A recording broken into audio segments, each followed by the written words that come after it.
उत्तर प्रदेश की राजधानी अब न केवल संस्कृति, धरोहर और यहाँ के स्थानीय पर्यटन के बारे में जाना जाएगा, बल्कि अब भारतीय सेनाओं के वीरगाथा से भी प्रसिद्ध होगा। राजधानी लखनऊ में इस वक्त मैं मौजूद हूँ। यहाँ पर नौसेना शौर्य वाटिका का लोकार्पण हुआ। इस वक्त मुख्यमंत्री योगी आदित्यनाथ, रक्षा मंत्री राजनाथ सिंह और दोनों डिप्टी सीएम भी मौजूद रहे हैं। इसके अलावा नौसेना के जो अध्यक्ष हैं दिनेश, वो भी यहाँ पर शामिल हुए। कुछ समय पहले उन्होंने अभिभाषण दिया और उन्होंने ये भी आह्वान किया कि जो भी आसपास के लोग हैं इस वाटिका में आए और देखें। इस वाटिका में आप देखें कि जो सेना में प्रयोग किए जाने वाले जो एक तरह से जहाज़ है या फिर एयरक्राफ्ट की बात किया जाए या मिसाइल हो, वो सब चीज़ें यहाँ पर लगाई गई है जो अमूमन आप समुद्री तट पर आप देखते होंगे या फिर अन्य जगहों पे देखते होंगे, लेकिन लखनऊ में इस तरह के उपकरण देखने को कम ही मिलेगा। लेकिन अब इस तरह के होने से अब जो आसपास के लोग हैं वो एक तरह से भारतीय सेनाओं के बारे में समझ सकेंगे। यहाँ पर उनके बारे में आप देखेंगे एक जगह पे उनके नेम प्लेट भी लगाया गया है कि क्या है, किस तरह का उपकरण है, क्या काम करता है। सतह सिवाई मिसाइल यानी मिसाइल के बारे में यहाँ पर जानकारी दी गई है। इसके अलावा अन्य तरह की भी दी गई है। एक खास बात ये भी है कि गोमती पोत यानी कि उसके नाम से जो एक तरह से क्राफ्ट बनाया गया था, वो भी यहाँ पर प्रसिद्ध किया गया, जो 2022 में एक तरह से रिटायर होने के बाद यहाँ पर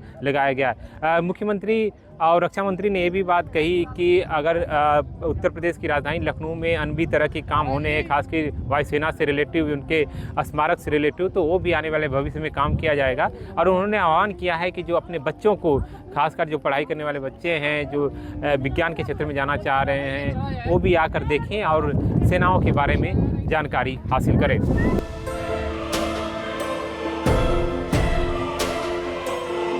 भारतीय नौसेना शौर्य संग्रहालय यानी वाटिका का यहाँ पे लोकार्पण हुआ। इस वक्त मैं जिस वायुयान में हूँ ये एक तरह से रिटायर हो चुका है। इसके इंजीनियर हमारे साथ मौजूद हैं। सर, इस वायुयान के बारे में बताएं, इसकी क्या खासियत है? सर, ये वायुयान 1988 में इंडियन नेवी में शामिल किया गया था। 1988 से लेकर 2017 तक फ्लाई किया।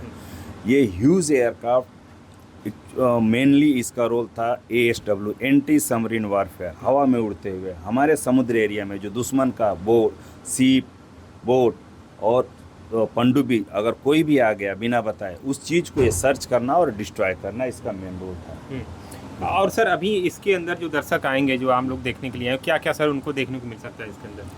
पूरा starting from technical compartment number 8 से लेके टोटल इस हवाई जहाज में 8 टेक्निकल कंपार्टमेंट है। एक्चुअल जिस पाथ पे हम चल रहे हैं, ये पाथ यहाँ पे नहीं, इसमें नहीं होता है। यहाँ पे जस्ट विजिटर के लिए ही ये पाथ बनाया गया है, ताकि विजिटर आके क्लोजली देख सके कि अपना टेक्नोलॉजी कितना डे बाई इम्प्रूव हो रही है और अपना जो डिफेंस है कितना स्ट्रांग हो रहा है। उसके लिए ऑलरेडी स्टूडेंट्स और जो कुछ यहाँ के लोग, जो सिविल लोग हैं, उनको हवाई जहाज में एक ही चीज़ आता है, जस्ट लाइक इंडिगो कि बैठो उड़ के जाओ, बट ऐसा नहीं है। ये हवाई जहाज टोटली टेक्निकल एयरक्राफ्ट है।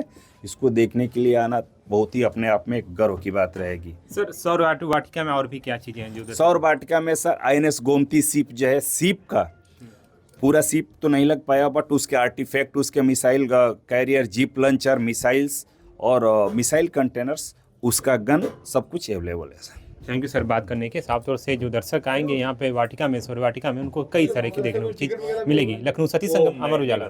अगर आप ये वीडियो YouTube पर देख रहे हैं तो हमारे चैनल को सब्सक्राइब करें और बेल आइकन को दबाना ना भूलें। अगर आप Facebook पर ये वीडियो देख रहे हैं तो हमारे पेज को लाइक करें।